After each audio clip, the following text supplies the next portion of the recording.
Hello and welcome to Swigging Steve's Bargain Beer Reviews. Those that have not watched my channel before, I travel into shops, I find shops that sell bargain beers, or at the moment I'm currently going through a bit of an Aldi stage, but whenever I find beers are what I class as a bargain price relative to the alcoholic volume of that beer and the relative to the status maybe of that beer, the brewery, whatever, I review that beer and I give my honest opinion of it and whether it's worth it, and then I give it a rating at the end. So here we go. Those of you who are new to, those of you who aren't new to my channel, I'm trying to organise it a little bit better. Trying to make it a little bit better because I went through my playlist, and this playlist I've got for my daughter on my channel, this playlist I've got with other stuff on, and like Christmas compilation and stuff like that. So if ever you want to see what my Christmas compilation looks like, it's on my playlist. Not that you would, because it's not Christmas at the moment. But I'm trying to organise it, and I've done an Aldi beer review playlist, and I've also done a bargain home bargains playlist, so I'm trying to organise it so that they're all in there. So if you feel like looking at beers I've reviewed at Aldi or beers that I've brewed at Home Bargain, and then I'm going to do the Tesco's ones, and so I'm going to do it like that, I think, rather than categorising it into styles of beers, which some people do, or breweries, because I think it suits the channel a bit better. Anyway, I digress. So today, looking forward to this one, a really honest brewery, a very good brewery, the Sentostal Brewery in Cornwall, and it's Proper Job. Yes, it's bottle conditioned, one of the first supermarket bottled beers to come back onto the shelf and do bottle conditioning beers. Probably one of the only ones that still does it as well as far as the big boys are concerned. Apparently Marsden Pedigree's bottle conditioned now. I mean, last time I tried that, it was okay. It was okay. So yeah, Proper Job. Those people in Yorkshire will be familiar with what a proper job means, when someone goes to the toilet and doesn't flush it. But in this case, I think it's a proper job because they've done a good job with the beer. I'll read the back later. I don't like to read it and spoil it for myself. 5.5%, bottle conditioned. Yes, yes, yes. I hope it's as good as it used to be. So where did it come from, first of all? This came from Aldi. And it's kind of like their core range, I suppose, now, with other beers from other breweries.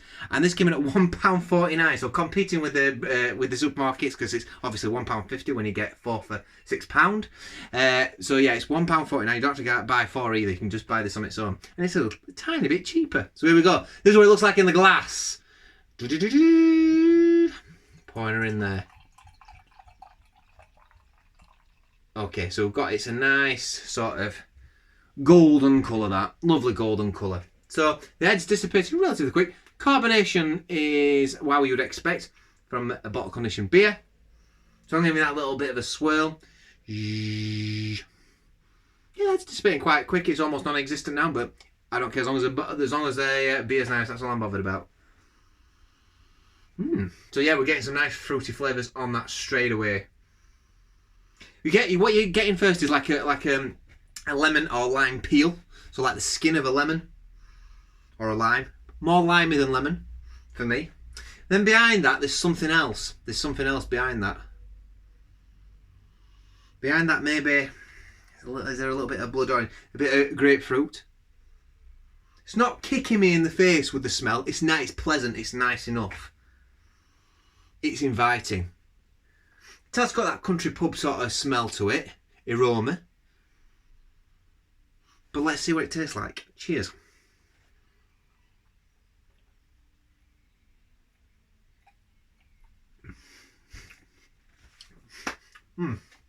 That's lovely. Oh yes. Yes. That's such a pleasant drinking experience. The body feel of this beer is absolutely fantastic. I mean, I reckon it does feel quite full-bodied, actually. But yeah and no. It's probably medium, top medium, shall we say, if we're going to be pedantic about it. It's got a lovely mouthfeel. The carbonation's spot on. It rolls around.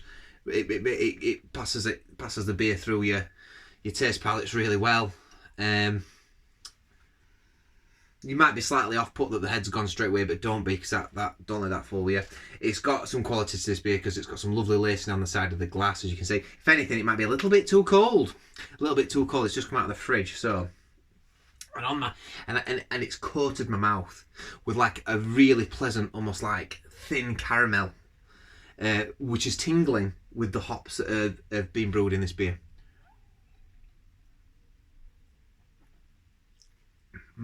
Slightly spicy on the hops. Slight gingerness coming through. Maybe a bit of pepperiness as well on the beer. Definitely. There's probably some British hops in this, but there's definitely a Cascade, Centennial, Chinook maybe. It's got quite a sharp bitterness at the end, and that becomes more and more apparent as you're going down the beer. I can tell already. So by the end of this beer, it's kind of like one of them beers where you're like, especially for those people that don't really like hoppy beers, it's like one will be enough, you know. Oh god, it smells good. It smells lovely. Yeah, you're getting like a little bit like grapefruits. You're getting little oranges in there as well. Here's an orange. Like I say, it's not like these massive continental beers. It's dead true to the original recipe. Excuse me. This was going around well before a lot of these craft beers were, with hops from New Zealand and hops from that have been made in America, grown in California, whatever, you know. But yeah.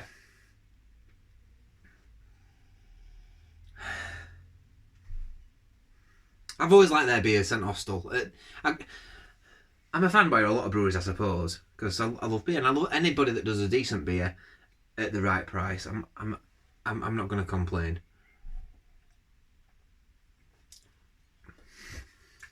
There's something else on that. Something else, like another fruit, and I can't put my finger on it. There's another fruit on there.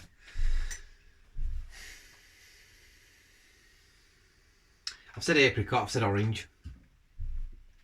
Maybe like a lychee, possibly? Like a blood orange apricot, not apricot, grapefruit, like that lemony lime citrusiness passes through. A little bit of sweet as well. It's a little bit of sweetness on that, on the end of your tongue, which is really nice. And I've mentioned this before about beers recently. Very slightly confectionery, slightly, not a lot, but just enough fruitiness to make it stand out a bit. Let's see what she says on the bottle, shall we? Okay. Proper Indian Pale Ale. Proper Job is a strong golden ale. Oh, it's not an IPA, is it? It just says Proper Job. Oh, it is, yeah, Cornish IPA. Sorry, it does say Cornish IPA, yeah. A proper golden ale that's powerfully hopped. That's all it's saying. Store bottle upright, keep cool, pour carefully, leave yeast, leave the last bit of yeast in the sediment in the bottom of your bottle. So when you're pouring this, if you haven't poured a beer that's bottle conditioned before, which most people have who watch this, so I don't want to insult your intelligence, but sort of like pour it like this, and then make sure you leave the yeast in that part of the bottle. Most people just throw it all in. If you throw it all in, it might mean that you go to the toilet a couple more times than you would do normally tomorrow. But it's not going to do anything bad to you. It's not going to damage you. Don't worry. Some people don't want all the bits floating around in it. I, for one, don't care. I can't really see much in this, to be honest. I can't see much in that. Let's get it all in. I'll put it all in. It's all gone in. It's all gone in there. Look, and there's still nothing floating around in there for me. I don't think, anyway. What you tend to find is you'll find little bits. All there is tiny little bits of yeast in there. Tiny little bits. Like little floaters that, you know, in your drink. And that's it. So, look at that. Lovely beer, isn't it?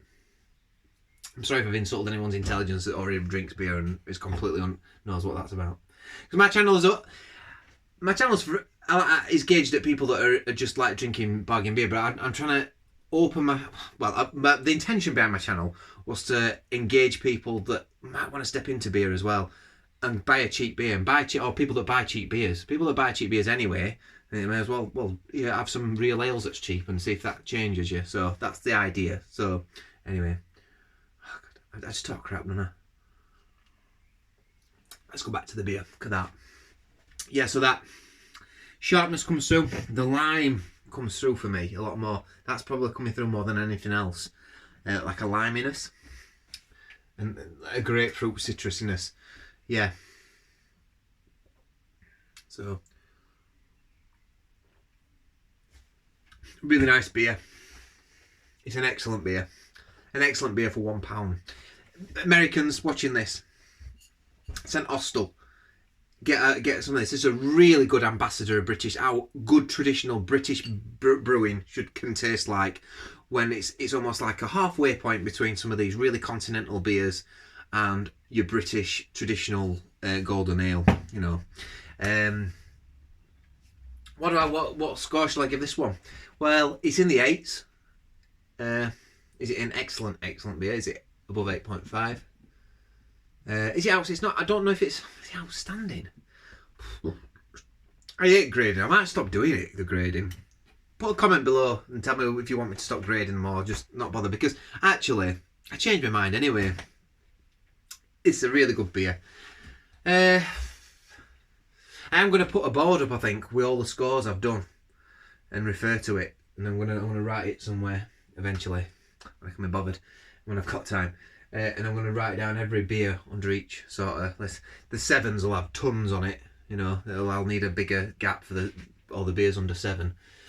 But and a really small one for 9 to 10. Because I don't have many that are 9 to 10 that really blow me away.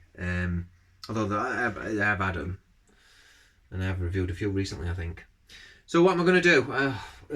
Is this a 9? Is this a 9? Outstanding. No, I don't think it's outstanding. It's not an outstanding beer, but it's an excellent beer. It's an excellent beer, and I would sell this to anybody. It's a lovely beer. Gets an 8.8 out of 10 for me. An 8.8 out of 10. Really top 8s. And I think the reason I do break it down, and I could do it, but I could do percentages, I could just say it's 88%, I suppose. But I think sometimes when I see people review beers, they give a beer 7 out of 10 or they give a beer 8 out of 10. And I just think they'll give another beer 8 out of 10. I think, well, they seem to rave about that a little bit more than the other one. You know, and I think this is a beer to rave about. It's a beer to rave about, but I might not rave about a beer that's 8 out of 10, if you know what I mean, or 8.1 out of 10. I might do. I'll if it's an excellent beer, I will say something really positive about it, obviously. But this deserves more than just an 8 out of 10. It's an 8.8 out of 10. It's nearly a 9 out of 10, you know. So, anyway. God, I've been talking for 12 minutes already. Time flies, time flies. Enjoy your evenings, everybody. There should be a playlist up there, just as the video ends, and I'll see you next time. Bye!